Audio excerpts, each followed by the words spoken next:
To understand the lab results, we have to start at the source. Fresh milk is a stable biological emulsion, inclusive of water, proteins, and fat globules, all held in a delicate balance by nature. But buttermilk? It's the product of a molecular heist.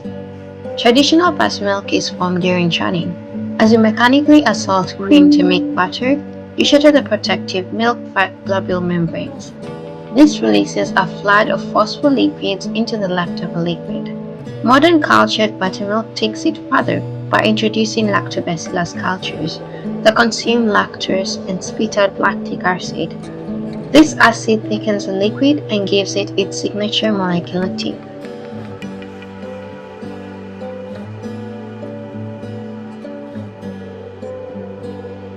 In baking, milk is just a hydrating agent.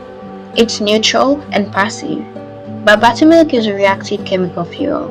Because of its low pH of around 4.5, it reacts instantly with alkalines such as baking soda.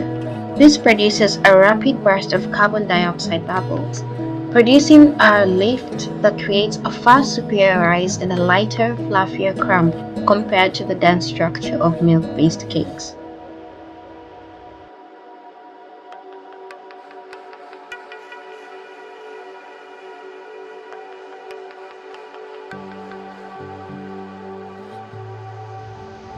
However, it's not just about the bubbles. Buttermilk is a texture engineer. Its lactic acid acts as a mild tenderizer, weakening gluten bonds in the flour to ensure your biscuits and cakes aren't just high, they're soft.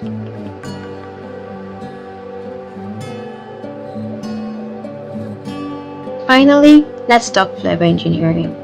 Most people think buttermilk is just sour milk, but it's actually a flavor amplifier.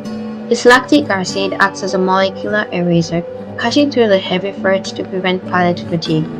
At the same time, fermentation produces acetal, the same molecule that gives butter its scent, tricking your brain into thinking a dish is richer than it actually is. It's the ultimate Mechacuisine hack, using chemistry to make salt taste saltier, sugar taste sweeter, and simple bakes taste like a three-star masterpiece.